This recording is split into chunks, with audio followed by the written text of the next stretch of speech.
Seems like the economic costs and consequences of the coronavirus pandemic are going to be huge, and the fight will last for a very long time. And therefore, President Joko Widodo has officially ordered the ministries and institutions to allocate budget to deal with the impact of COVID-19 pandemic.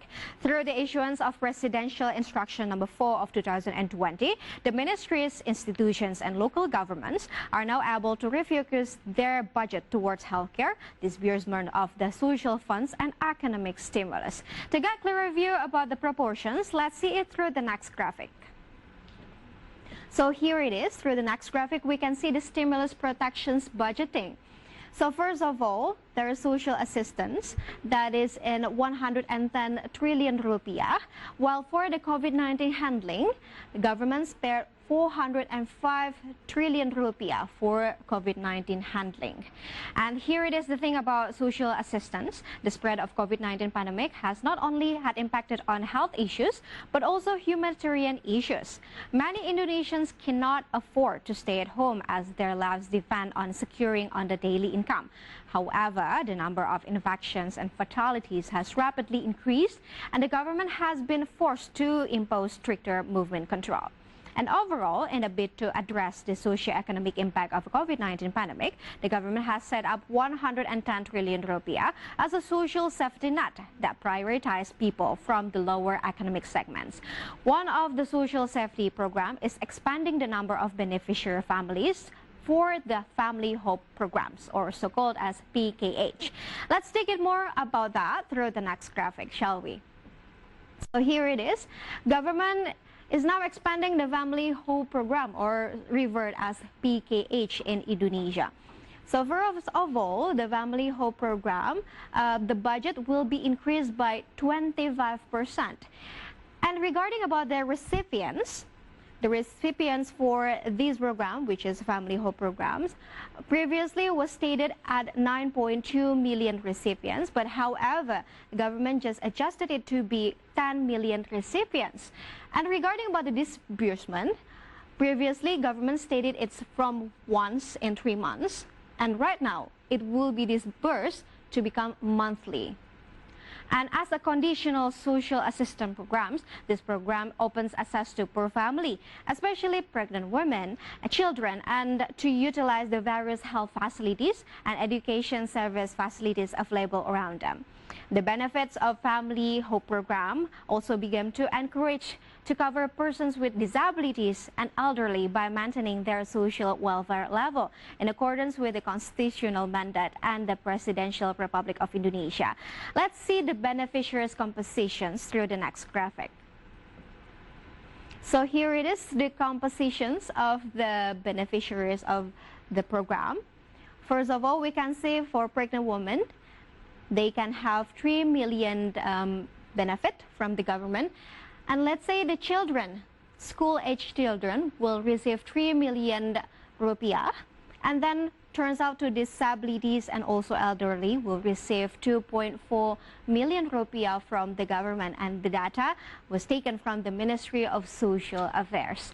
And starting in April 2020, the program has been increased in capacity by 25%, now accommodating pregnant women and school-aged children on top of disabled people.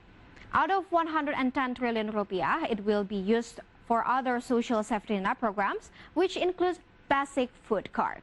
The ministry added that the basic food package disbursement was a part of the social safety net programs requested by the President Joko Widodo to assist people whose incomes had been affected by the outbreak but could not return their hometowns.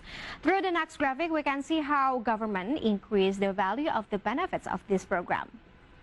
Here it is. Through the next graphic, yes, we can see how government is expanding also the basic food card. The budget for the basic food card is increasing by 20% by the government. And then when we talk about recipients, previously government has said 15.2 million people as the recipients of these basic food card. But however, government set up more to be 20 million recipients for this program. And when we talk about the value of the benefits, first of all, the government stated that recipients will receive 150,000 rupiah. But however, government moving to the next level to be 200,000 rupiah per recipients. And the government might add more people to the list of assistance beneficiaries following Jakarta Governor Anies Baswedan's request for the aid of the laid-off daily workers in the capital. Specifically speaking, for the Jakarta, Bogor, Depok, Tangerang, Bekasi, or so-called as Greater Jakarta area, the government is also readying special social assistance for 3.7 million families. The region vulnerable to positive cases of COVID-19, especially Jakarta, with the highest number in Indonesia.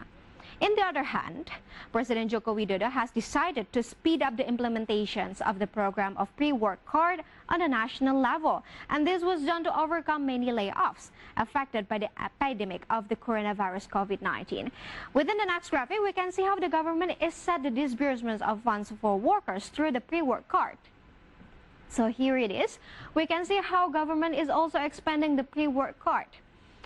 Here, we can see as the people, the beneficiaries, will receive training costs of 1 million rupiah. And then after they are being trained, they got a post-training incentive for 600,000 rupiah. And the budget was set firstly from the government was 10 trillion rupiah, but however, government just stepped it up into 20 trillion rupiah. And for the sake of recipients, the recipients of these pre-work cards hit 5.6 million informal workers and also the workers from micro and small businesses. And the data was taken from the Ministry of Social Affairs.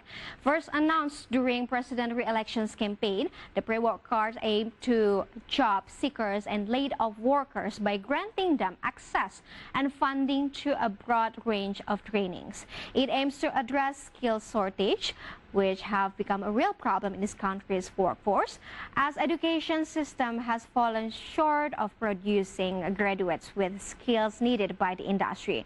But however, things has to speed up as a part of tackling the COVID-19 impacts. And of course, the government continues to make efforts to maintain prudent fiscal management through refocusing and making reallocations expenditure for handling COVID-19. Also, saving and spending that is not prioritized according to changing conditions in 2020. So the savings are made of 190 trillion rupiah and includes the reallocations of reserve of 54.6 trillion rupiah.